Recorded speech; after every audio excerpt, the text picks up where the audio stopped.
করে মাম্মামের যে এত পরিমাণে শরীর খারাপ হয়ে যাবে আমরা সত্যিই বলছি ধারণা করতে পারিনি।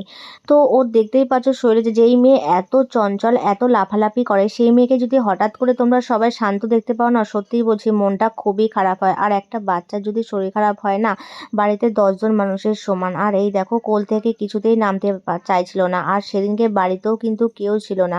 মানে ও এতটা পরিমাণে অসুস্থ ছিল কি বলবো। তারপরে সেদিনকেও আমরা ডাক্তার দেখাইনি, ভাবলাম যে বাড়িতে কিছু ওষুধ ছিল সেগুলো খাওয়ালেই মনে হয় হয়তো কমে যাবে। কিন্তু সত্যি কথা বলতে ওর কি হয়েছিল সেটা তোমাদেরকে আমরা বলছি। তারপরে তো ওকে হাসানোর জন্য আমরা অনেক কিছু করেছিলাম, এটা ওটা সেটা। দেখো একটু হলেও হাসছিল। তারপরে ওকে বসিয়ে অনেক বুঝিয়ে বাজিয়ে ভাবলাম যে ওর বাবা যে কোম্পানিতে করে সেই কোম্পানির ওষুধই ওকে খাওয়াচ্ছিলাম। তো জ্বরটা তখন মতন কমে যাচ্ছিল, আবার যেই কাছেই চলেও আসছিল। তারপরে অনেক বুঝিয়ে টুঝিয়ে ওষুধ খাওয়ানোর পরও ধীরে ধীরে ওর না যদি যতদিন বাড়ছে ততদিনই মানে ওর শরীরটা আরও বেশি পরিমাণে খারাপ হয়ে যাচ্ছে।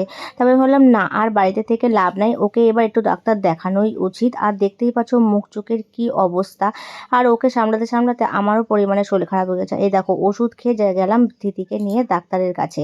তো আমরা যাচ্ছিলাম কোথায়, আমরা যাচ্ছিলাম হচ্ছে শোনস্কান। ওই দিক থেকে আমি আর মাম্মামি যাচ্ছিলাম, তো ওদিক থেকে ওর বাবা আসবে। তারপরে আমরা শোনস্কানের সামনে চলে এসেছিলাম। তো আমি কল করেছিলাম, তখন ওর বাবা বললো যে গিয়ে সামনে একটু বসো, আমি চলে আসছি। তারপরে ওর বাবার অপেক্ষাতেই ছিলাম। এখানে দেখতে পাবো শোনস্কানে তখন অলমোস্ট অনেকটাই ফাঁকা, অত পরিমাণে ভিড় ছিল না, যেহেতু আমরা বিকালবেলার দিকে ডাক্তার দেখাতে গেছিলাম।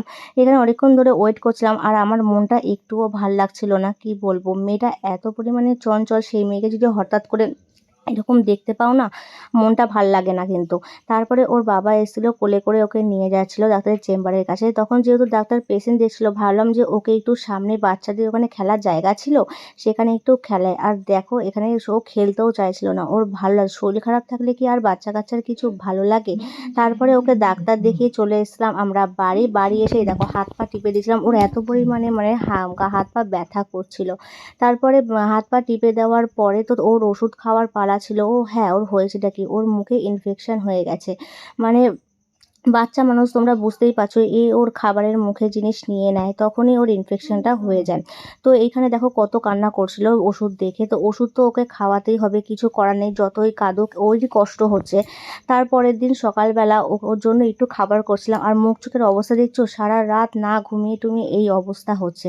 তারপরে ওর জন্য একটু দুধ গরম করেছিলাম যে খাওয়া বলে, আর কিচ্ছু পরিমাণে খাচ্ছে না। মানে তোমাদেরকে কি বলবো। আর দেখো সামনের বাড়ির বাচ্চাগুলো এসেছিলো, একটু খেলা করছিল, তাও একটু হাসছিল, কেন ওষুধটাকে একটু মানে ভালো হয়েছিল, কিন্তু ওর মুখের ঘাটা তখনও পর্যন্ত কমেনি।